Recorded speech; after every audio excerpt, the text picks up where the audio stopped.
महान खगोलशास्त्री Karl Sagan ने एक बार कहा था, असाधारण दावों के लिए असाधारण सबूतों की जरूरत होती है।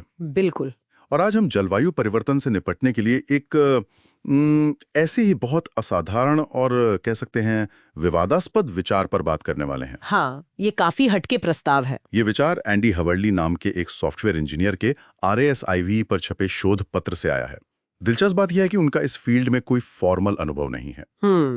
हमारा मकसद है कि इस प्रस्ताव के जो मुख्य बिंदु हैं, इसके जोखिम, इसकी संभावनाएं, इनको समझें, खासकर यूपीएससी परीक्षा के नजरिए से, क्योंकि ये टॉपिक मेंस और प्रीलिम्स दोनों के लिए जरूरी हो सकता है। हाँ, ये पर्यावरण और विज्ञान प्रौद्योगिकी दोनों से जुड़ता है। तो चलिए इस पर गहराई से बात करते हैं।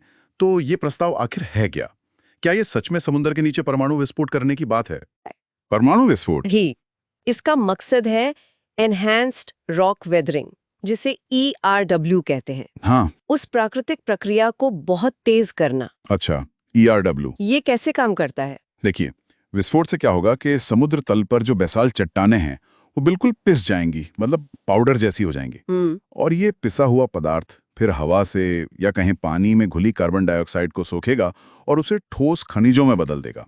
तो कार्बन एक तरह से लॉक हो जाएगा। एक प्राकृतिक प्रक्रिया को तेज करना, ये सुनने में तो ठीक लगता है, लेकिन परमाणु विस्फोट ये कितना बड़ा होगा? मतलब इसका पैमाना क्या है? पैमाना तो सच कहूं तो चौंकाने वाला है। शोध पत्र में 81 गीगाटन के विस्फोट का प्रस्ताव है। 81 गीगाटन, ये तो जार बॉम्बा से भी कहीं ज्यादा हुआ। हाँ, जार बॉम्बा से करीब 1600 गुना ज्यादा शक्तिशाली। और जगह के तौर पर दक्षिणी महासागर में केरुगुलिन पठार को चुना गया है, क्योंकि वहां बेसाल्ट काफी मात्रा में है। केरुगुलिन पठार। और इसे कंट्रोल कैसे किया जाएगा? इतनी गहराई पर विस्फोट, ये तो चिंता की बात है। हाँ बिल्कुल। तो योजना ये है कि डिवाइस को समुद्र के सतह से 6 से 8 किलोमीटर नीचे ले जाया जाए। 6 से 8 किलोमीटर? जी। और फिर वहां से भी बेसाल्ट समुद्र तल में 3 से 5 किलोमीटर और अंदर। अच्छा, काफी नीचे। हाँ, तर्क ये है कि इतनी ज्यादा गहराई और पानी का जो भयंकर दबाव होगा, करीब 800 एटमॉस्फेयर्स जैसा गहरे समुद्री ट्रेंच में होता है, वो विस्फोट को काबू में रखेगा, फैलने नहीं देगा। और इस पूरे इतने बड़े प्रयास का लक्ष्य क्या है? मतलब कितना कार्बन कैप्चर करने की उम्मीद है इससे? लक्ष्य है करीब 3.86 ट्रिलियन टन बेसाल्ट को पीसना। बाप रे। और उससे अनुमान है कि लगभग 1.08 ट्रिलियन टन CO2 सोखा जा सकेगा। 1 ट्रिलियन टन से ज्यादा CO2, ये कितना हुआ अगर हम आज के उत्सर्जन से तुलना करें? ये पिछले लगभग 30 सालों में इंसानों द्वारा उत्सर्जित कुल CO2 के बराबर है। 30 साल का उत्सर्जन, ये तो बहुत ही बड़ा आंकड़ा है। लेकिन फिर वही सवाल, सुरक्षा। दावे तो हैं कि कंट्रोल में रहेगा, पर जोखिम क्या है? बिल्कुल, सुरक्षा सबसे बड़ा सवाल है। स्टडी कहती है कि गहराई और दबाव काबू रखेंगे और फौरन जो रेडिएशन होगा उससे कोई जनहानि नहीं होगी या बहुत कम होगी। लेकिन वो ये भी मानते हैं कि लंबे समय के प्रभाव होंगे और कुछ स्थानीय नुकसान भी होगा।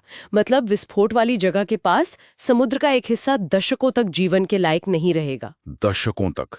और ये विकिरण के प्रभाव को कहीं शोधकर्ता कम तो नहीं आंक रहे? वो इसकी तुलना कोयला प्लांट या पुराने परमाणु परीक्षणों से कर रहे हैं? हाँ, ये एक पॉइंट है। वो एक ऑप्टिमाइज्ड हाइड्रोजन बम और स्थानीय बेसाल्ट द्वारा रेडिएशन सोखने की बात करते हैं। पर यहाँ एक बड़ा नैतिक सवाल खड़ा होता है। नैतिक सवाल? जी। प्रस्ताव ये कहता है कि ये जो स्थानीय तबाही है, उससे अनियंत्रित जलवायु परिवर्तन की वैश्विक तबाही, जैसे जैव विविधता का खत्म होना, खाद्य असुरक्षा, उसके सामने एक स्वीकार्य समझौता माना जाए। मतलब एक बुराई को दूसरी शायद बड़ी बुराई से रोकने के लिए चुनना, कुछ ऐसा ही। और इसे हमें भू इंजीनियरिंग के दूसरे विवादास्पद तरीकों के संदर्भ में भी देखना होगा, जैसे सूरज की रोशनी कम करने वाले तरीके। सही कहा। अच्छा, लागत की बात करें तो इतने बड़े प्रोजेक्ट का खर्चा कितना होगा? अनुमानित लागत डिवाइस के लिए करीब $10 अरब बताई गई है। सिर्फ $10 अरब? ये तो हाँ, सुनने में शायद कम लगे, लेकिन इसकी तुलना वो जलवायु परिवर्तन से होने वाले अनुमानित नुकसान से करते हैं। अच्छा, वो जो IPCC और निकोलस स्टर्न के अनुमान है। जी, उनके हिसाब से 2100 तक $100 ट्रिलियन से ज्यादा का नुकसान हो सकता है। तो इस हिसाब से वो इसे 10,000 गुना रिटर्न वाला निवेश बता रहे हैं। 10,000 गुना ROI? पर यह गणना तो कई चीजों पर निर्भर करेगी ना, कि CO2 सच में उतना हटेगा और नुकसान का अनुमान सही हो। बिल्कुल, इसमें काफी अनिश्चितताएं हैं। ये आर्थिक तर्क की सरलता बनाम तकनीकी और भू राजनीतिक जोखिमों की जटिलता का मामला है। और इसे लागू करने में कितना वक्त लग सकता है अगर सब ठीक रहा तो? समय रेखा भी काफी तेज बताई है। टेस्टिंग, डिजाइन और राजनीतिक मंजूरी मिलने के बाद शायद 1 दशक के अंदर इसे तैनात किया जा सकता है। 1 दशक? जाहिर है ये सब कई मान्यताओं पर टिका होगा। निश्चित रूप से। बहुत सारी शर्तें हैं, जैसे कि विस्फोट से कोई वैश्विक तबाही न मचे, डिवाइस का कोई मिलिट्री इस्तेमाल ना हो पाए, या ये भू राजनीतिक तनाव ना बढ़ाए। और ये भी कि जलवायु परिवर्तन का मौजूदा ट्रेंड जारी रहे। हाँ, और सबसे जरूरी कि ये वाकई 30 साल का CO2 उत्सर्जन सफलतापूर्वक सोख ले। ये सब बड़ी मान्यताएं हैं। तो कुल मिलाकर देखें तो ये एक वैज्ञानिक आधार पर तैयार की गई लेकिन बहुत ही रेडिकल जलवायु समाधान रणनीति है। इसके जो संभावित फायदे हैं और जो भयानक जोखिम हैं, दोनों का बहुत गंभीरता से मूल्यांकन करना होगा। हाँ, और यूपीएससी उम्मीदवारों के लिए, जैसा हमने शुरू में कहा, ये भू इंजीनियरिंग का एक बहुत महत्वपूर्ण केस स्टडी है, जीएस पेपर 3 में विज्ञान, प्रौद्योगिकी, पर्यावरण के तहत। और इससे जुड़े नैतिक मुद्दे वो जीएस पेपर 4 के लिए। बिल्कुल। और ऐतिहासिक संदर्भ भी हैं, जैसे प्रोजेक्ट प्लोशेयर, वो जीएस पेपर 1 या 3 में आ सकता है। हाँ, शांतिपूर्ण कामों के लिए परमाणु विस्फोट का वो पुराना अमेरिकी कार्यक्रम। तो आज के इस चर्चा से जो मुख्य बात निकल कर आती है वो ये है कि जलवायु परिवर्तन से लड़ने के लिए एक बिल्कुल अभूतपूर्व, मतलब परमाणु विस्फोट से ERW को तेज करके CO2 कैप्चर करने का प्रस्ताव है।